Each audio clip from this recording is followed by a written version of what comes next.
Who of us hasn't left the TV on even though we're not watching? Who hasn't left the lights on even though we're not in the room?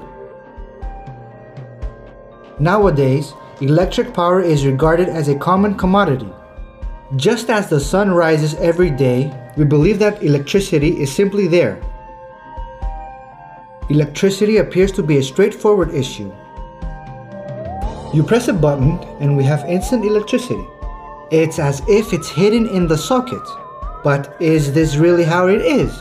Just one look out of the window reminds us that electric power comes from somewhere.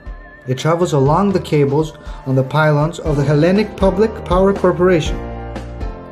If we follow these cables, we might be able to discover where it comes from. In Greece, the largest amount of electrical power is generated in Western Macedonia. 6 in 10 houses get their electricity from the electric power stations in this area. Western Macedonia is the heart of the electrical energy in our country. Let's look then at how electrical energy that we take for granted is generated.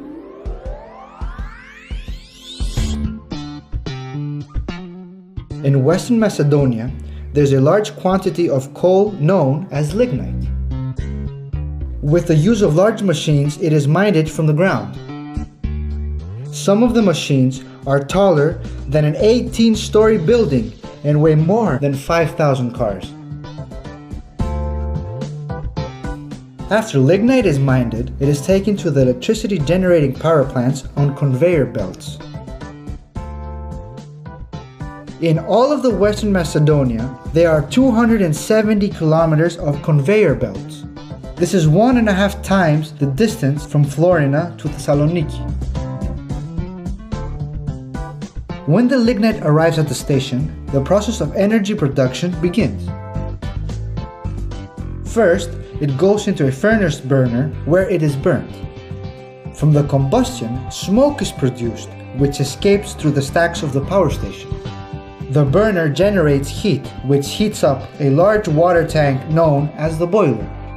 The water that is heated in the boiler becomes steam.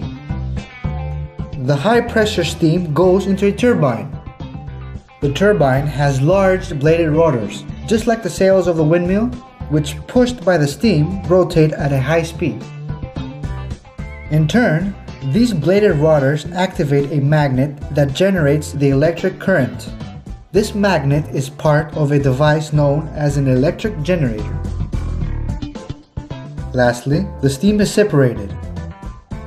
Some of the steam is distributed to the surrounding cities and villages via a network of pipes to provide heating. This process is known as district heating. The remaining steam cools, condenses into water, and goes back to the boiler for reheating. Steam is used for chilling by spraying the pipes which convey it with water. The water evaporates and is released into the atmosphere through those characteristically large, thick cooling towers that appear to be forming clouds in the sky. Combustion, steam, turbine, electrical generator, electricity. Once electricity is generated in the power plant, it is distributed all over Greece through cables, which are found on the transmission line towers. It is through these that it arrives in our houses. Highly trained personnel are involved at every stage of the process of generating electrical power. When at some point a conveyor belt tears, the welders are called in. They join additional pieces onto the conveyor belt to make it operate again. When a machine breaks down, the electrician fixes it. Thanks to them, the machines in the plant operate like clockwork. The rope access technicians' work is very difficult. They climb the electrical power pylons to fix them. They change the destroyed cables and join the cut ones. They undergo special training in order to climb the pylon safely. Apart from all the highly trained personnel, there are also the machine operators, the excavator drivers, and the technicians. All of those people work hard so that the power plant operates non-stop the whole day. We saw that in order to have electrical power in our homes, hard work is required by both people and machines. However, the generation of electricity also affects the environment.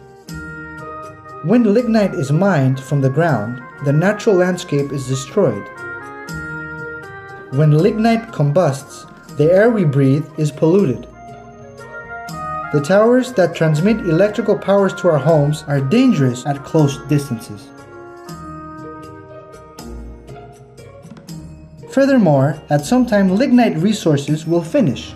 We estimate that up to now, half of the reserves in Western Macedonia have been used up. This means that in a few years from now, we will run out of lignite. We have already started using other resources of energy, such as the sun, water, wind, and waves. Definitely, the sun will be around for many years, rising daily without our help. In contrast, electric power generation, as we have seen, is a most demanding process. Each time we press a button, let's not forget the long journey made by electric power to our homes.